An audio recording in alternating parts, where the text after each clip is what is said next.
we've got a cool character here. This is Gale. He's kind of like maybe an angel, maybe not. We're still kind of figuring it out. I'm not 100% sure.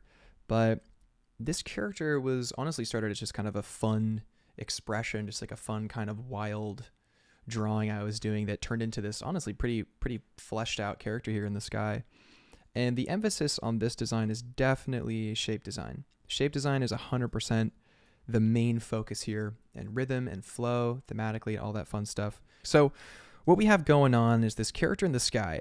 What can we immediately tell from this character? Well, we can tell that this character is determined, right? Maybe a little mischievous. They've got an attitude that, they have a certain level of certainty. He's like, I'm going to do this, or haha, like I have the upper hand, but they don't know it yet, right? This character is very comfortable in what's happening, which is relevant.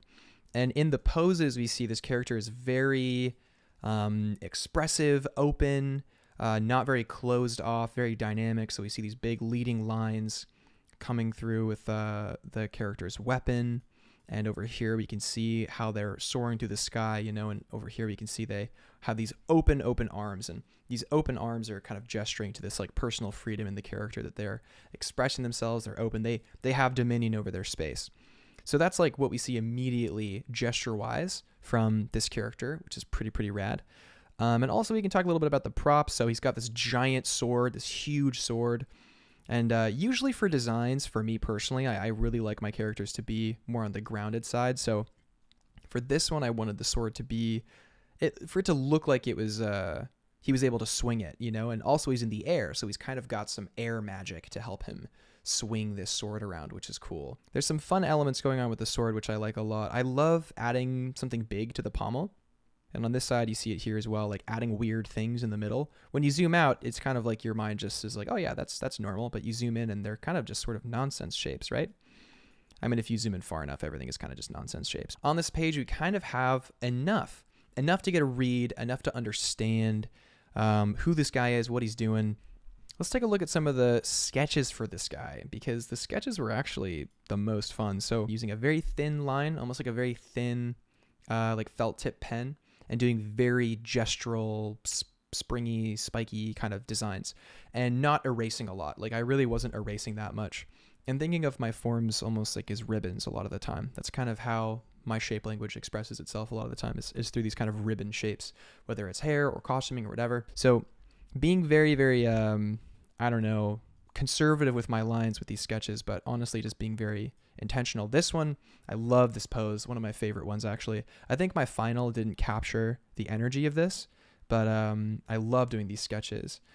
This one I didn't end up including because a little too rough, not clear information, and it kind of didn't really serve a purpose. It was like he was upside down and reaching, and the scale was off, and I don't know, it didn't feel right, so I just kind of ditched it. But this one I felt really good about. I felt really good about this design of this long sword, being held behind with this great energy, kind of reaching forward, this knee up and this leg open, Very strong design happening here. And you can see how I pushed it even more in the final as well. So after that, I kind of threw them down on a page, the ones I liked. And at this sort of stage, I kind of was like, all right, you know what? I kind of want to just finish something and just have fun. So I'm not going to belabor this and kind of go back and do too much world building around this character. And I'm just going to draw it. I'm just going to straight up draw it. The line art style I went with was honestly pretty, again, kind of conservative and very gestural. I sort of had in mind that I was going to change things when it was done. And you can see even here, this is very messy for line art because I knew I would solve this later. I kind of just left it as is. And when I added in the flats and the color, I started to see, okay, cool.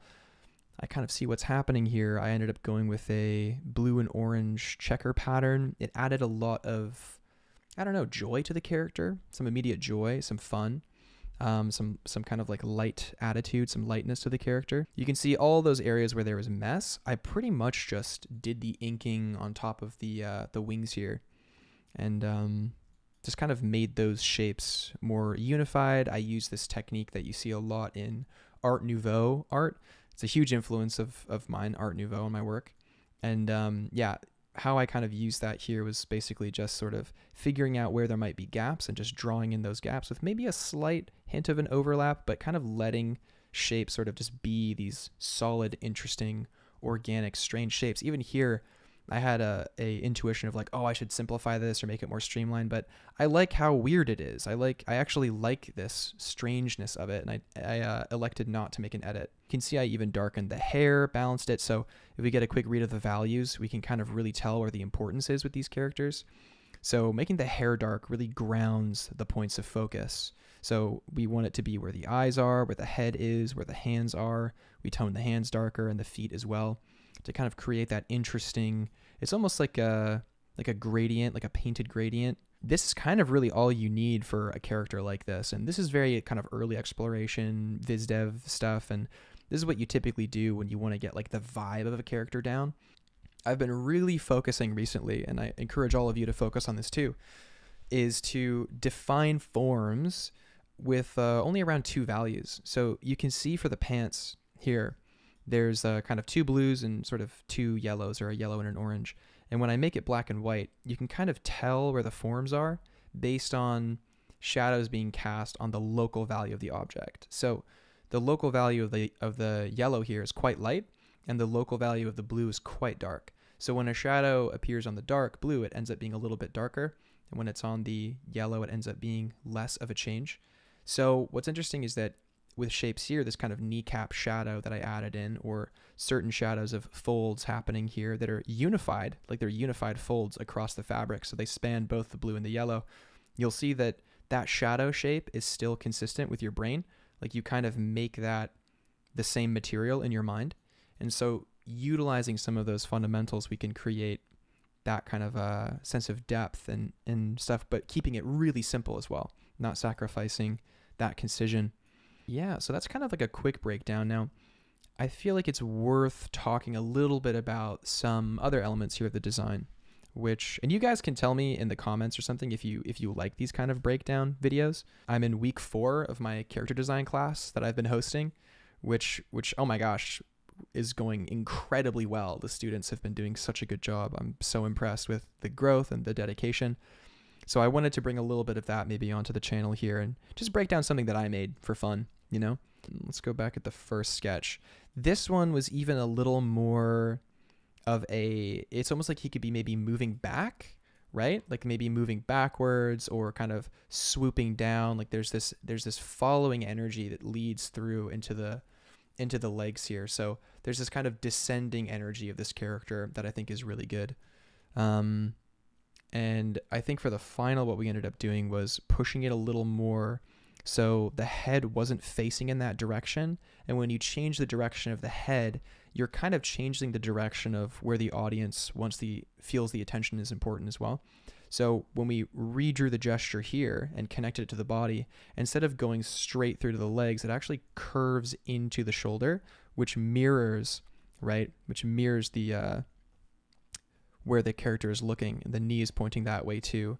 And this leg is kind of more just a supporting element. I mean, we could also have maybe placed the leg farther out. That actually would have been really cool if we did that.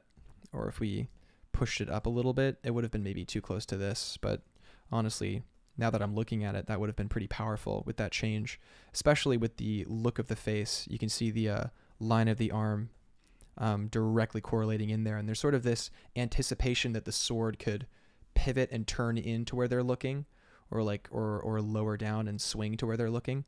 So we want that kind of anticipation here, or that sort of readiness of action in the character's gesture. So when you're moving from your rough to your cleanup, if gesture is important, just take notice of the changes that happen when you go to your cleanup thematically, right?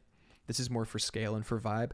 We could have just had 2 drawings, but I feel like adding this third one helps us see not necessarily how they are maybe about to do something or launching in, but more just flying.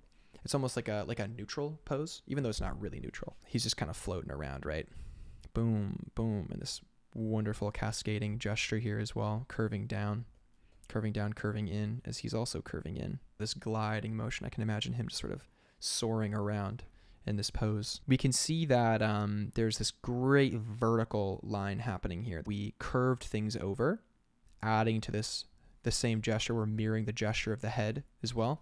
So there's this kind of like hunched over, and we can imagine when he actually stabs and extends out, the wings would extend too, right? So we can imagine the follow through of him with his arm fully extended, and maybe his head all the way back. The wings would be like, psh, psh, you know, boom. And maybe his like legs would be out too, like pow, pow, or something. A big extension. There's like kind of a wind up here ready to explode, right? It's like a spring ready to go. Because it's just showing the character in a lot of different contexts, right? And it's sort of setting a lot of gesture rules and acting rules for the character, how they move, what they're doing. So those things are very important. Those things are very, very, very relevant and emphasized. But the portrait here is necessary. The reason why the portrait here is necessary is because it allows us to empathize with the character, or to not empathize, right? But it allows us a point of relation, whether or not we should relate or not. And so if I remove that from the page, we can instantly see that instead of Gale, now it's just like, oh, cool, there's this like guy in the sky with a sword. You maybe have a harder time now having an in with the character, right? But when we have the character's portrait in the page as an active part of the page, when you look at this face, because I've drawn this here, you in your brain is telling you that this is this, and this is this, and this is this, right? So that's important, because when we actually look at the drawings of the characters that I did in these poses, if we actually zoom in, there's no real information here. There's just kind of very loose planes of the face at this angle of questionable quality. Over here, it's literally just like a little squint shape, like barely a face shape, right?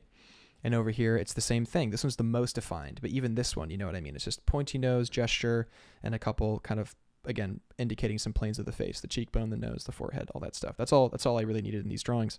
But because we did this complete drawing of the character with a rich expression where you know who they are through this expression, this is like the title card expression for the character of Gale, right? There he is. We could change the entire quality of the character by changing one element of the portrait. Now when we zoom out, right, all of a sudden there's like a whole other vibe to the character now. And it's sort of like maybe there's a little less of that assuredness, you know? You're relating to these drawings in a different way because of this drawing. Someone made this comment while I was working on this, and I think they were really keen on this comment was they don't look like flapping wings, they look like gliding wings, and that's exactly right. They're supposed to be these undulating wings. I really wanted to just go through this design, talk about it. This pretty much time-wise took me about a day to complete. From start sketch to kind of finish with the expression done and the page done. So this was quite a quick turnaround, and I just wanted to share and kind of talk you guys through it, because I think demystifying the process for designs like this are really helpful. And it's not just like, here's the rough sketch, here's the ink, here's the final. It's like, let's talk about these creative decisions and choices and gestures and all that stuff, because that gets left out a lot of the times when we look at process, and we kind of just expect ourselves to know why we're doing things. But the reason is always you're doing it for story. The story that's happening here, from what we know, because we don't know that much other than what's on the page, but what we know from what's on the page is that this character flies. They are wielding a giant sword, and we know a little bit from the text, right? So like he's some kind of protector. And with the colors, blue, it's a very heroic color. Yellow and blue is a very heroic combination, that gold and blue. So we're assuming the character is more virtuous than anything. Maybe just a little bit devious or sneaky about it, but they're a virtuous character. So that's kind of what we have there, just on the page of that information. So understanding what visual information gets you narratively, I feel like is a huge way to build your capacity for creating ideas. All your art skills need to do is be able to follow your ideas and bring them into the realm of some kind of reality that allows their impact to be successful. Oh, hello. I hope you enjoyed that video. My name is Gabriel Quinn. I am a freelance character designer, and I love design and talking about design. So if you're new here and you want to learn more about design, or just kind of hang out while I do my designs for fun, then consider subscribing. If you would like to support the channel in any way, you can do so by liking this video. If you like the video, you can also comment what you want to see in the future. And if you want to see more of this, you can also let me know that as well down below in the comments. Thank you so much. If you want to join the Discord space that I host and kind of manage and do all the fun stuff with, then you can do so through the Patreon in the description. You can join starting at the Scout tier. It's only $3 a month, and we have a great community there where we host character design challenges, group hangouts, study sessions, all that fun stuff. So get on in there and join. It's the best way to support the channel. Also, share with a friend if you would like to. Yeah, thank you so much for stopping by my channel, and I hope to see you in the next video. All right, see you guys later. Peace.